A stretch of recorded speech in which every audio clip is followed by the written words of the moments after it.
Hello guys, welcome back to our channel. This is Sneha and today we are going to learn about a medical condition which is absence seizure. This is not a disease. Okay, then first I have a question for you. Have you ever seen a child suddenly stop stare blankly for a few seconds and then act normal like nothing happened? If you have seen a child like this, then that child must have this condition which is absence seizure, a medical condition which is absence seizure. So today we are going to learn about this medical which is very common in kids, which is very common in kids but still hidden. ठीक है? Okay. Okay, then move on to the definition of this. We have written this definition here in a very fun way. So let's read it. Absence seizure are like a quick brain vacation. यहाँ पे जो brain है आपका वो quick vacation पे चला जाता है, छुट्टी पे चला जाता है, एक मिनी ब्रेक ले लेता है. और ये किड्स में ज़्यादा होता है. किड्स में आपने देखा होगा कि वो 5 to 10 सेकेंड्स के लिए इधर ही उधर कहीं स्टेयर कर रहे हैं, घूरे जा रहे हैं. ठीक है, उसके बाद वो रिस्पॉन्ड भी नहीं कर रहे हैं उन 5 to 10 सेकेंड में. अगर आप उनका नाम ले रहे हैं, दे आर नॉट रिस्पॉन्डिंग. ये क्यों हो रहा है? क्योंकि वो एब्सेंस सीजर के शिकार हैं. ठीक है, बट ये हम पहचान नहीं पाते. क्यों? क्योंकि ये ना जो डिजीज़ है, डिजीज़ नहीं कहेंगे, एक मेडिकल कंडीशन है ये. तो ये जो मेडिकल कंडीशन है ये आपके 4 to 14 ईयर्स के बेबीज़ में होता है. और 14 ईयर्स के बाद जनरली ये मेडिकल कंडीशन ठीक हो जाती है. बट ज़रूरी नहीं कि हमेशा ठीक हो जाए. काफ़ी टाइम तो ये ठीक हो जाएगी, बट काफ़ी टाइम ये जो आपका मेडिकल कंडीशन है ये और ज़्यादा डेंजर हो जाता है. जैसे डेंजर कैसे हो जाता है मैं आपको यहाँ पे बताती हूँ कि आपके पास there are a lot of type of seizures here. First I have to return. Okay, first होता है फोकल सीजर. फोकल सीजर का मतलब है कि आपका ब्रेन जो होता है, ब्रेन का जो वन पार्ट है ना, this part of the brain या फिर this part of the brain, कोई वन पार्ट जो होता है ब्रेन का वो अफेक्ट हो जाता है, तो आप उसको बोलेंगे फोकल सीजर. ठीक है, नेक्स्ट होता है आपके पास जनरलाइज सीजर. जनरलाइज सीजर में आपके जो ब्रेन के दोनों पार्ट्स है, दोनों ही पार्ट इफेक्ट हो जाएंगे. और भी सीजर्स होता है लाइक टॉनिक क्लॉनिक सीजर हो गया, मायोक्लॉनिक सीजर हो गया, टॉनिक सीजर. अच्छा, तब से ना मैं सीजर सीजर बोल रही हूँ बट मैंने आपको सीजर के मतलब ही नहीं बताया. तो फर्स्ट हमें सीजर का मतलब समझ लेना चाहिए, उसके बाद हम आगे बात करेंगे. तो सीजर का मतलब होता है जनरली जो ब्रेन सेल्स होते हैं आपके, ब्रेन सेल्स जो होते हैं आपके, वो उनके अंदर जो इलेक्ट्रिकल सिग्नल्स होते हैं वो एबनॉर्मल तरीके से बिहेव करने लगते हैं. सो उसको आप बोल देते हैं ब्रेन सीजर. चलिए अब इसके कुछ सिम्टम्स है. Let's move on to the symptoms. These are the symptoms of this medical condition like loss of consciousness, होश खो देना, वीकनेस हो जाना, एंजाइटी घबराहट टेंशन हो जाना, स्टेरिंग किसी एक चीज़ की तरफ लगातार घूरते रहना, contraction and jerking of muscles. ये मिर्गी के दौरे पड़ने में आम बात है. जब मिर्गी के दौरे पड़ते हैं तो जो पीपल होता है लेट जाते हैं और उनके जो मसल्स होते हैं कॉन्ट्रैक्ट करने लगता है. कन्फ्यूज्ड स्पीच, बोलना कुछ था और बोल के कुछ और दिया. और भी सिम्टम्स है, लिप स्मैकिंग हो गया, इनवॉलेंट्री मूवमेंट ऑफ हैंड्स हो गया, हम चाहते नहीं कि हैंड्स मूव करें बट वो फिंगर्स रब कर रही हैं, या फिर वो अपने नाखूनों को चबा रहे हैं, या मतलब कुछ भी जनरल जो हैंड्स मूवमेंट है जो वो चाह नहीं रहे but still they are doing. तो ये सारे क्या हैं? These are the symptoms of absent seizure. और there are a lot of absent seizure symptoms. इसको आप रीड कर सकते हैं. ठीक है, अब हमारे पास क्या है? कॉसेस. कॉसेस क्या है भाई? ये होता क्यों है? चलिए फिर इसके कॉजेज पे आ जाते हैं. कॉजेज क्या है? कॉजेज में हमारे पास है, फर्स्ट है जेनेटिक फैक्टर्स. फर्स्ट क्या है हमारे पास? Genetic factors. जेनेटिक फैक्टर्स के कहने का मतलब क्या है कि many children appear to have a genetic predisposition to them. मैं इसको नॉर्मल लैंग्वेज में कहूँ कि अगर आपकी फैमिली में कुछ पर्सन है जिनको एपिलेप्सी है या फिर एब्सेंट सीजर जैसी प्रॉब्लम्स है, तो वहाँ के किड्स को भी ये प्रॉब्लम्स हो सकती हैं. चांसेस बहुत कम होता है. लाइक नॉर्मल पर्सन के किड्स को ये होने का चांसेस 1% है, तो एपिलेप्टिक पेरेंट्स के किड्स को होने का चांसेस 2 to 3% है. ये चांस ऑलरेडी बहुत कम है बट स्टिल 1% से थोड़ा सा हाई है, इसलिए इन्होंने यहाँ पे लिख दिया है genetic factors.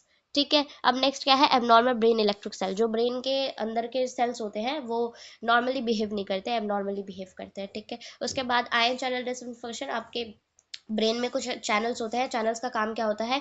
In and out. In and out कहने का मतलब है कि जैसे आपके पास कैल्शियम प्लस या फिर कोई भी आयन हो गए, इन आयन का ये देखना कि कितना अमाउंट ऑफ आयन इनको चाहिए, कितना अमाउंट ऑफ आयन इनको बाहर भेजना है, तो वो डिसइंफेक्शन हो जाता है. अगर मैं इसको नॉर्मल सिंपल लैंग्वेज में समझाऊँ तो आयन चैनल्स को आपको एज अ स्विच ट्रीट करना है और ब्रेन को इलेक्ट्रिकल सिस्टम की तरह ट्रीट करना है. अगर आयन चैनल्स मतलब स्विचेस अगर खराब हो गए तो इलेक्ट्रिसिटी अच्छे से जा नहीं पाएगी, जिसके कारण आपको क्या हो जाएगा? सीजर या फिर एपिलेप्सी हो सकती है. ठीक है, अब next we have imbalance of neurotransmitter.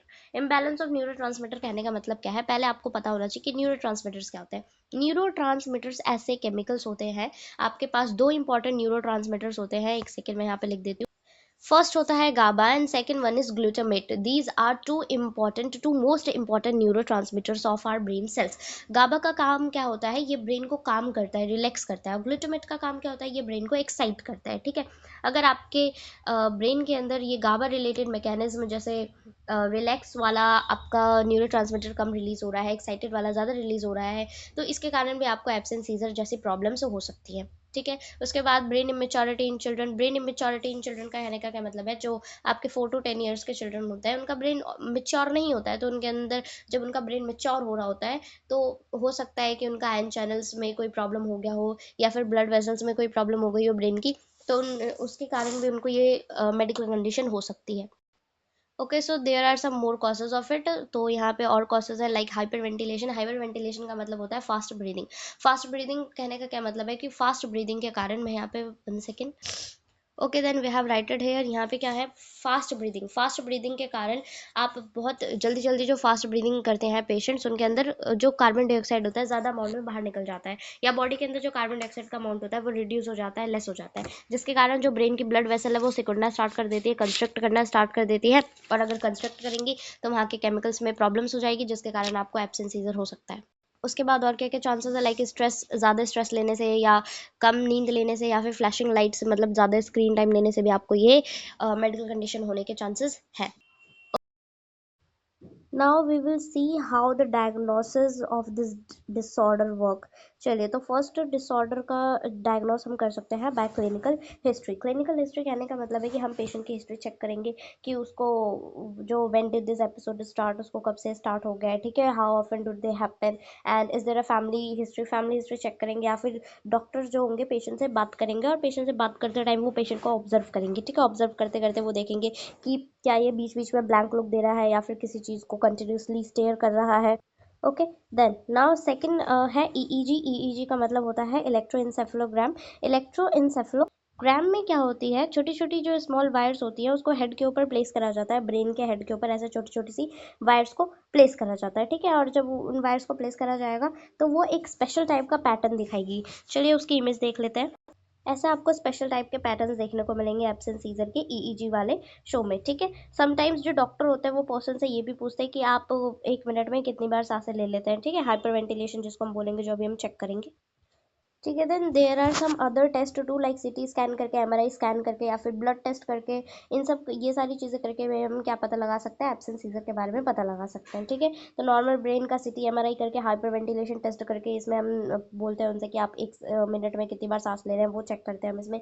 EEG में तो आपको बता ही दिया है क्या होता है, छोटे छोटे से वायर्स, ये छोटे छोटे से जो वायर्स होते हैं उसको ब्रेन के ऊपर प्लेस करा जाता है और उसके बाद चेक किया जाता है। ठीक है, now we have treatment.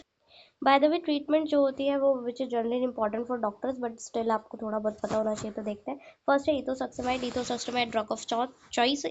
So this is the first medicine choice for doctors. ये पहला आपको यही देते हैं। ठीक है, ये क्या, ये आपका एक एंटी सीजर की तरह काम करता है, एंटी मेडिसिन सीजर होता है, काफ़ी ढंग से ये वर्क करता है। मोस्ट कॉमनली ये किसको दिया जाता है, चिल्ड्रंस को ये ज़्यादा दिया जाता है। ठीक है, ये बेस्ट मेडिसिन माना जाता है। अगर मैं पूछूँ what which is the best medicine for the seizure disease, तो this is the ethosuximide is the best medicine for absence seizure. Okay, then now we have second one is valproic acid.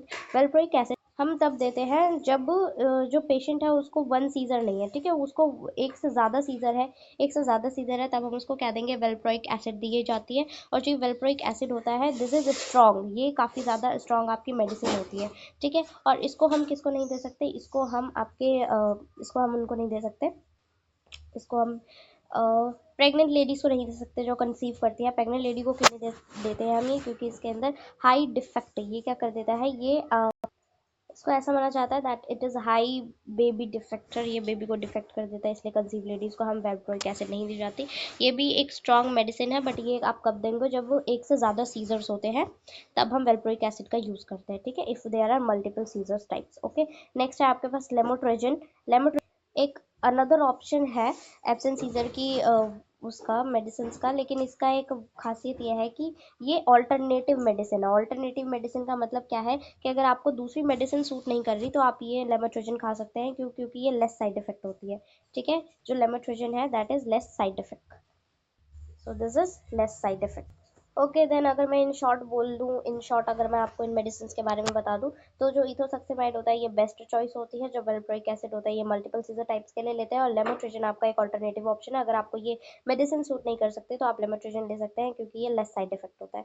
ठीक है, उसके बाद है home remedies. Home remedies में हमारे पास normal just जैसे आपको प्रॉपर स्लीप रूटीन लेनी है, ठीक है, स्ट्रेस को रिड्यूस करना है, योगा करना है, मेडिटेशन करना है, डीप ब्रीदिंग करनी है, और रेगुलर मील टाइमिंग, मतलब आपको मील स्किप नहीं करना है, खाना बैलेंस डाइट खाना है, अच्छा खाना खाना है और डेली खाना है। ठीक है, उसके बाद हाइपर वेंटिलेशन आपको कंट्रोल करना है, फास्ट ब्रीदिंग नहीं करनी है, स्लो ब्रीदिंग के लिए मेडिटेशन कीजिए, योगा कीजिए, ब्रीदिंग प्रैक्टिस कीजिए। उसके बाद लिमिट स्क्रीन टाइम, ज़्यादा आपको स्क्रीन नहीं देखनी है, और मेंटेन अ सीजर डायरी। आपने एक सीजन डायरी बनानी है, और सीजर डायरी में आपको लिखना है कि ये मैं मतलब जैसे अगर आपका पेशेंट है तो आपको आपके पेशेंट के बारे में लिखना पड़ेगा, या आप खुद एक अगर पेशेंट है तो आपको अपने बारे में लिखना पड़ेगा, या अगर आपका किड्स है और वो ऐसे मतलब एक घंटे में 2 बार जा रहे हैं ब्लैंक पे, 2 बार ब्लैंक हो जा रहे हैं, 3 बार 4 बार ब्लैंक हो जा रहे हैं, तो आपको वो सारी चीज़ें नोट करनी है। डॉक्टर्स को हेल्प करती है वो उनके इलाज में। उसके बाद रेगुलर फिजिकल एक्टिविटीज़, हल्की फुल्की एक्सरसाइज करनी होती है, और दवाई ज़रूर खानी है। अगर आप ये सोचेंगे कि हम अच्छा खाना खा लेंगे और उसी से ठीक हो जाएगा, then it is not true. आपने दवाई ज़रूर खानी है, क्योंकि ये ब्रेन से रिलेटेड डिजीज़ है, और ब्रेन से रिलेटेड अगर ये डिसऑर्डर्स है तो ब्रेन तक आपका मील कोई इफेक्ट नहीं करता है। हाँ, ये अगर अच्छा मील खाएंगे, ये सारी चीज़ें करेंगे, तो आपकी जो वो है, जैसे आपका जो ट्रीटमेंट है उसमें सपोर्ट मिलता है, बट उसको अगर क्योर करना है तो आपने मेडिसिन खानी ही पड़ेगी। ठीक है, तो यहाँ पे हमारी वीडियो एंड होती है। Thanks a lot for watching this video. अगर आपको ये वीडियो अच्छी लगी, आप इसे सब्सक्राइब कीजिएगा, शेयर कीजिएगा अपने टीचर्स फ्रेंड के साथ, एंड बाय।